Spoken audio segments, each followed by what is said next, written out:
The views and opinions expressed in the following program are those of the participants and do not necessarily reflect those of KSMQ Public Service Media Incorporated or its assigns.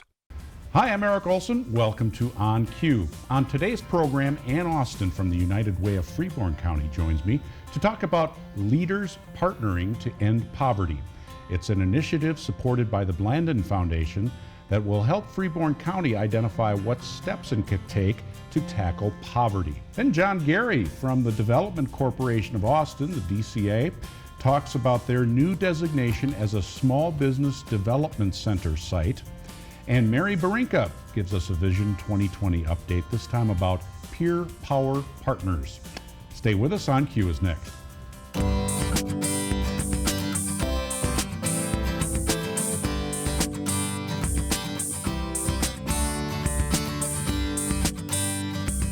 From KSMQ Television in Austin, this is On Cue, connecting interesting issues and interesting people.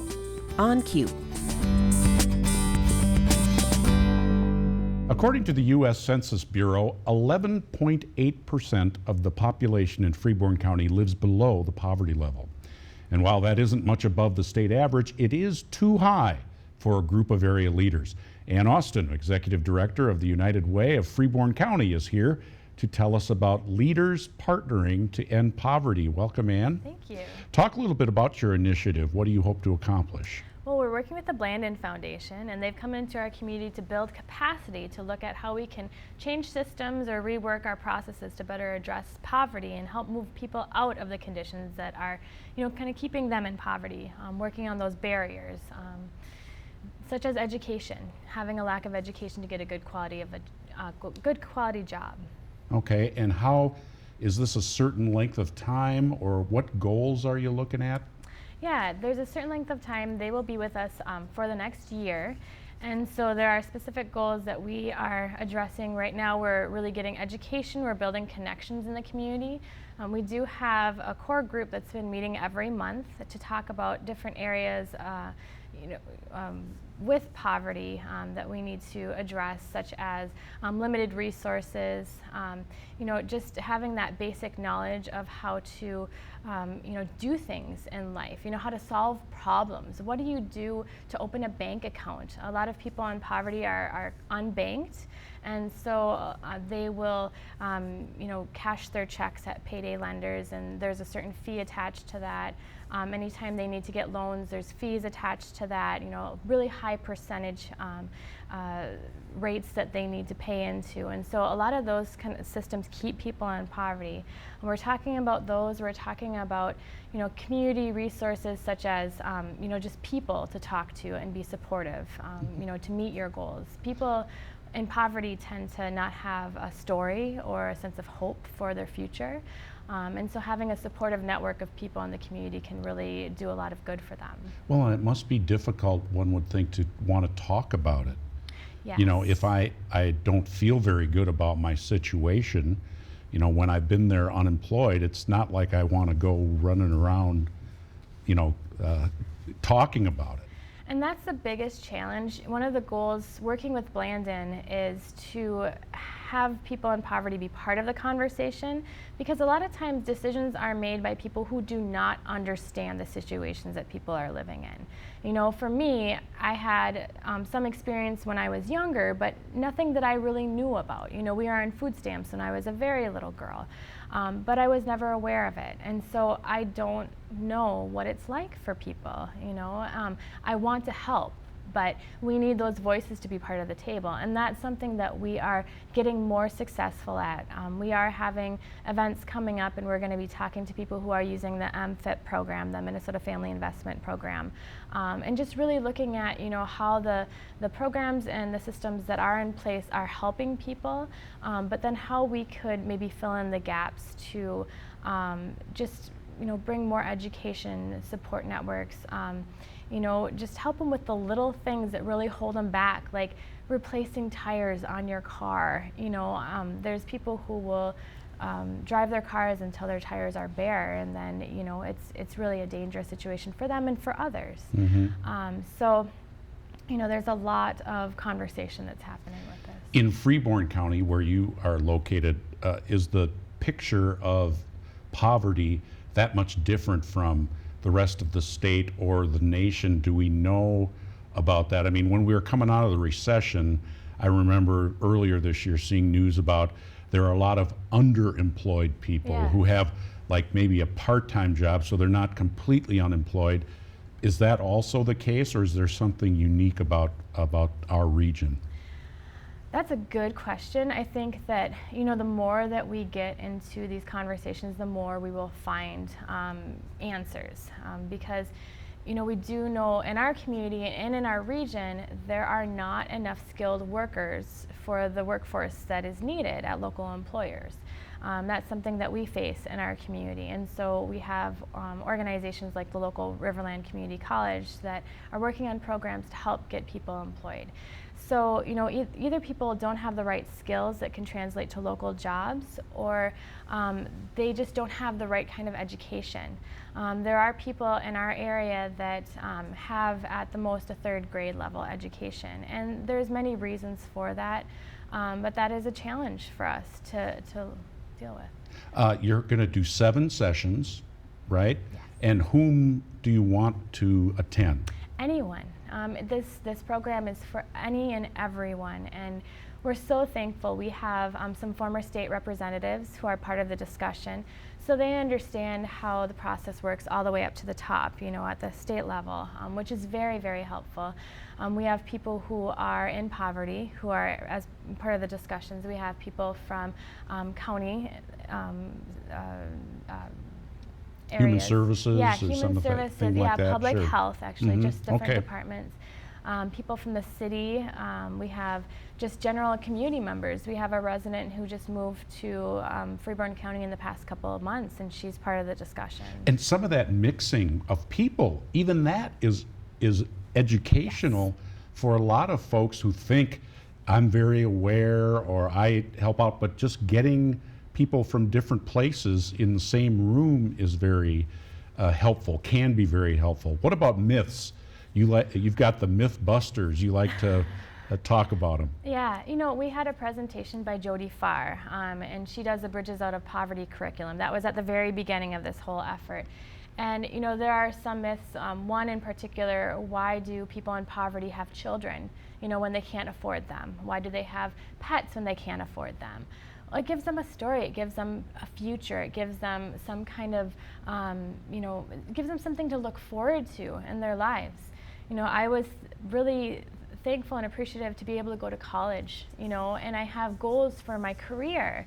But what we found out from Jody Farr is people in poverty, they don't grow up with that kind of a reality, you know. Their reality is very different. A lot of times people are just surviving. They don't even have food on the table every night. And that's something that we see a lot with our community. You know, you said 11.8%.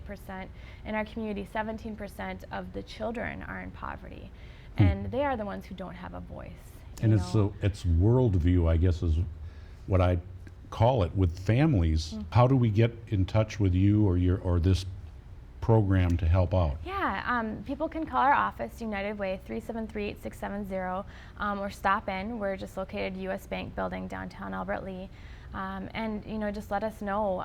We will be having these community conversations, capacity building sessions until May. May 6th is the last day. And really, you know, towards the end of the time that we're working with Blandon, we will start to develop community goals and the actual things that we want to start to address together. Okay, very nice. And you don't have to go to all of them. It's not like if you went, you know, you'll be behind if you go to the next. No. It's just come on whenever. So maybe watch the paper. Yes. You'll probably have a notice in the paper too when the next ones are coming up. Great. All right, Ann Austin, thank you very much for joining us. Ann Austin, Executive Director, United Way of Freeborn County. Stay with us. John Garry from Development Corporation of Austin is next. You can watch On Cue anytime by visiting the KSMQ TV website, ksmq.org. And welcome back to On Cue. Time for a little development update, business development update with John Garry. Welcome, sir. Hi, Eric. John is Development Corporation of Austin Executive Director. Yeah. Welcome back. Thanks. To the show. Great to be back. And You've had some changes, some slight ones Yeah. within your organization, Yeah. have a little newer scope on what you're going to be doing. Can you tell us a little bit about Right. it? Well, I would attribute it to Vision 2020. There's a couple committees in Vision 2020 that we're looking for ways to be more supportive of business. So you have the Business Friendly Environment Committee and you have the Downtown Destination Committee, and both felt that we needed a more available, easier to find access for business planning advice and perhaps kind of loan packaging.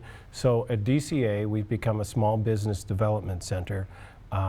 It's a satellite office for southeastern Minnesota, or part of the southeastern Minnesota system. So the main office for the Small Business Development Center is in Rochester, but then there's an Albert Lee office, an Owatonna office, Red Wing, and now there'll be one in Austin, based out of the Development Corporation of Austin. But that's a lot. Isn't that a lot of what you've helped other businesses? I think it is a lot of it. One thing that we get with the Small Business Development Center, I think, is a kind of a tried and true process to support businesses that brings more credibility to the type of advice we can give. So I think with that label or that brand, I think we can hopefully get more people to take advantage of our services.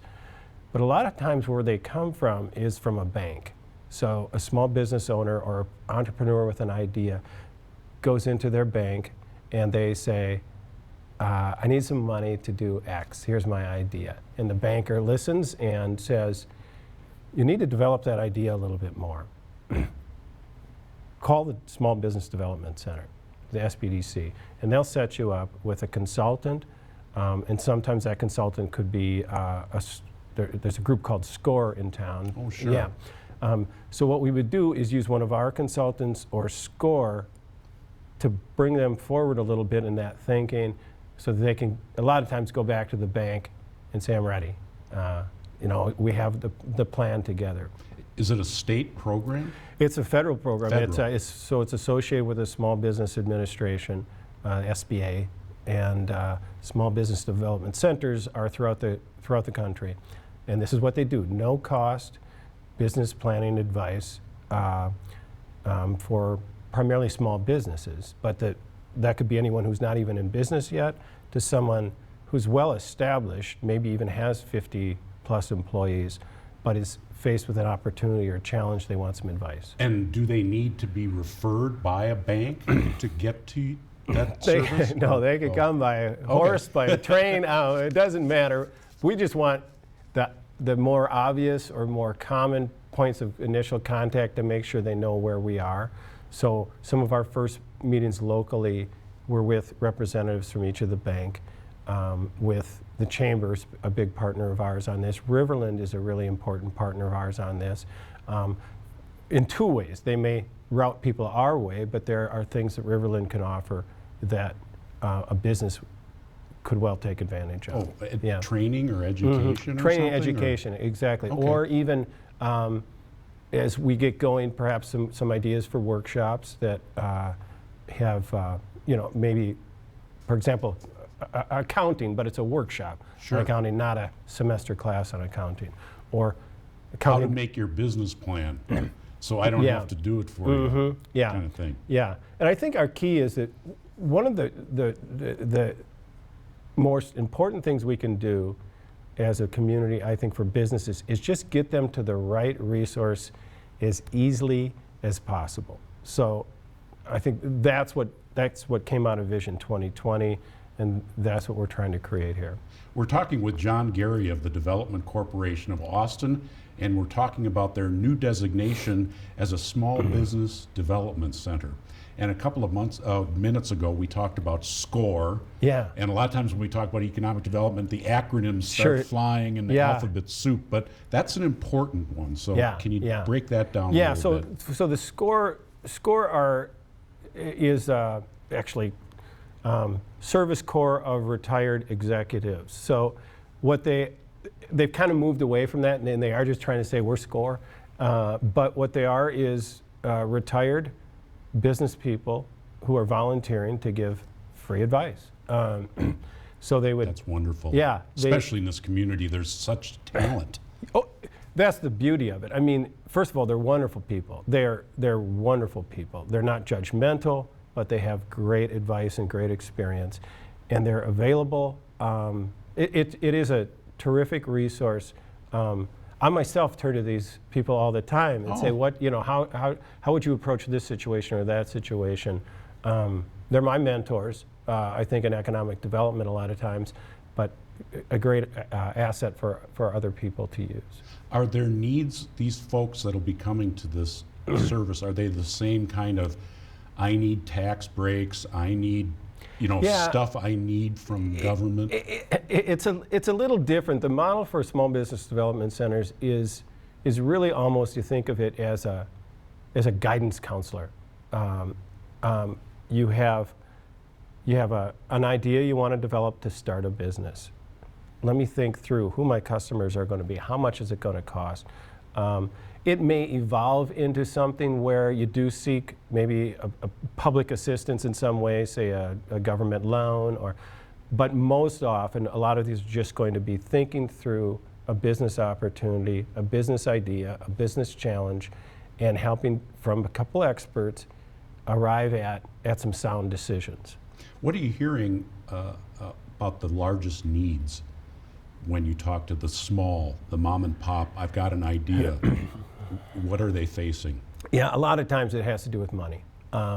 They need to replace some equipment, or they have an opportunity to move into a bigger location, or they want to do some more marketing, or if they could hire a person with this expertise, they could bring in this many more customers. But a lot of times it does boil down to, we need some money to do it.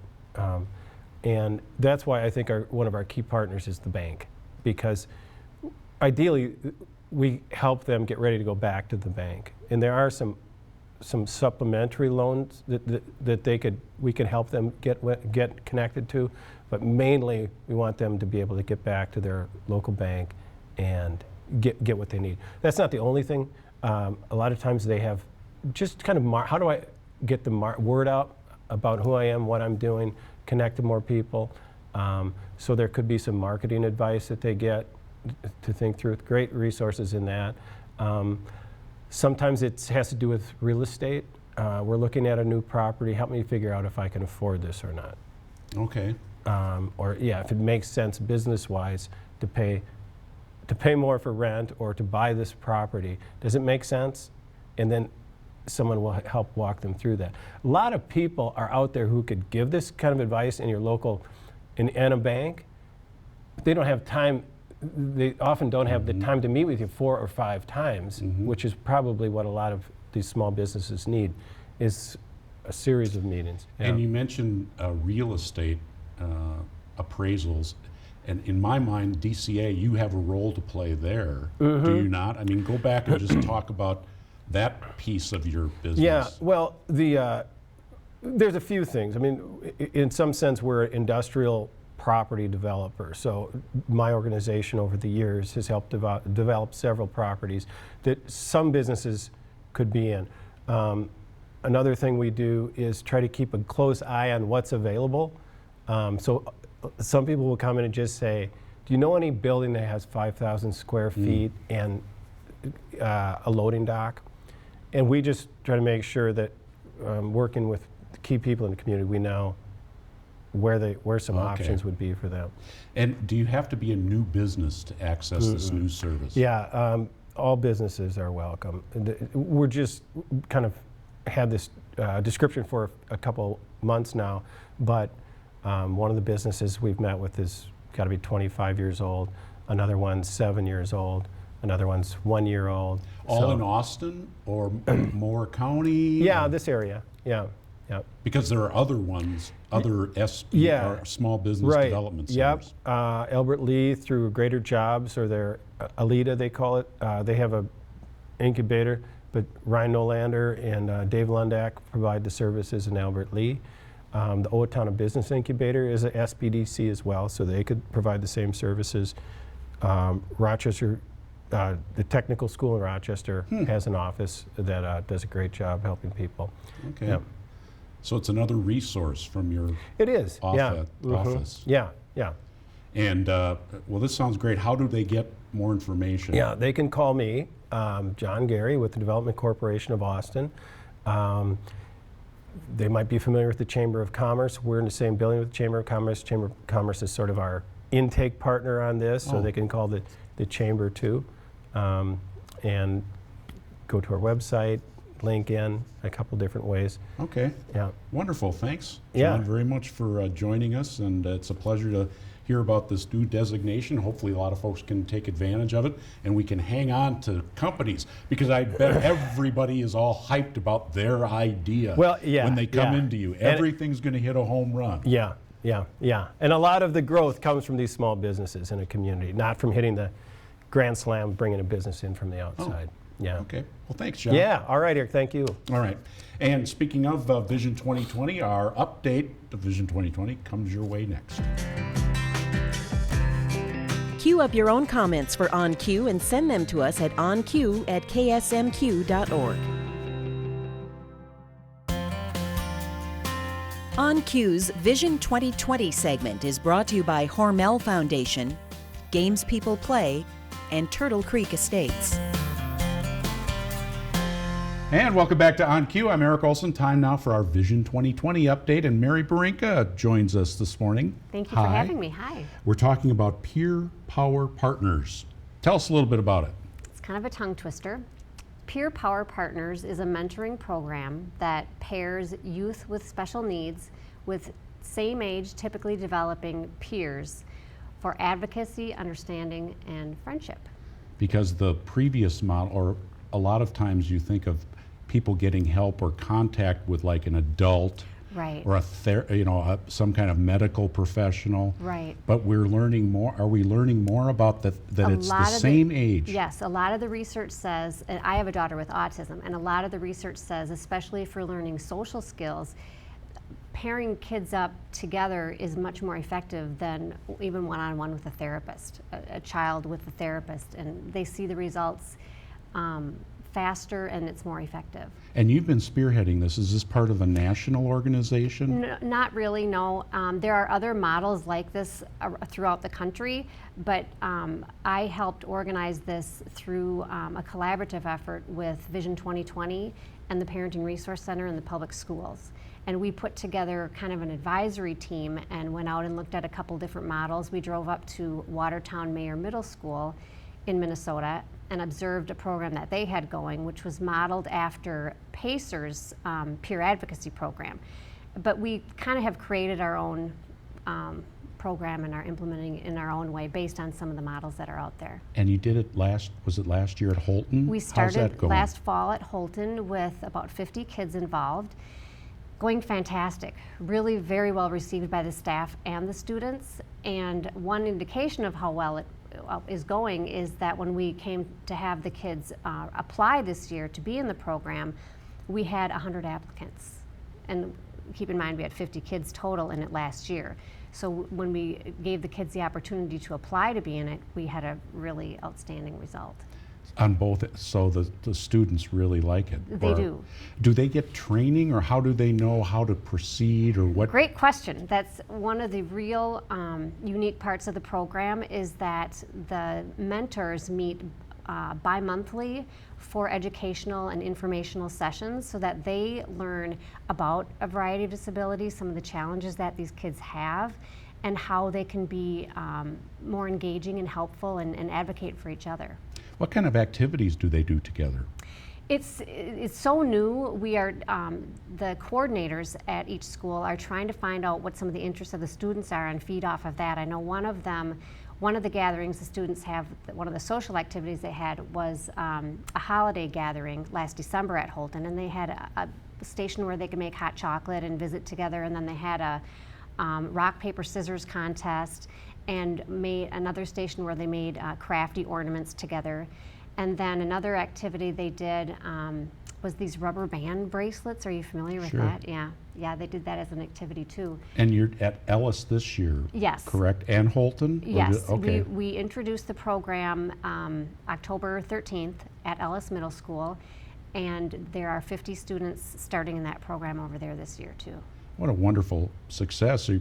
It'll continue on, we hope? That's the plan. The hope is to continue on and move it on to the high school. And there are a lot of social interaction opportunities for students at the lower levels already in Austin Public Schools. And my daughter benefited from some of that, like a lunch group and an integrated play group in kindergarten that was more not as formally put together, but I saw the benefits that she received from that.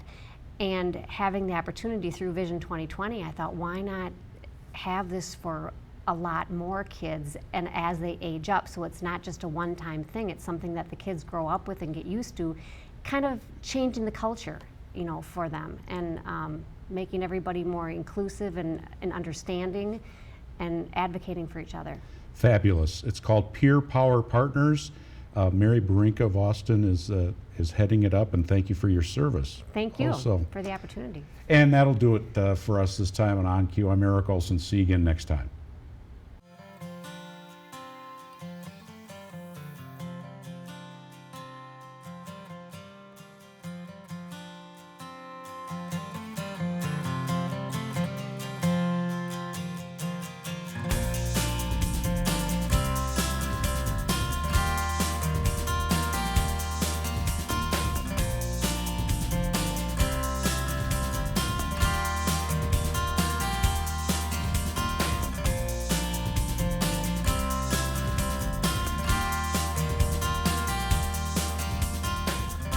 On Cue is a production of KSMQ Television in Austin, nonprofit public television.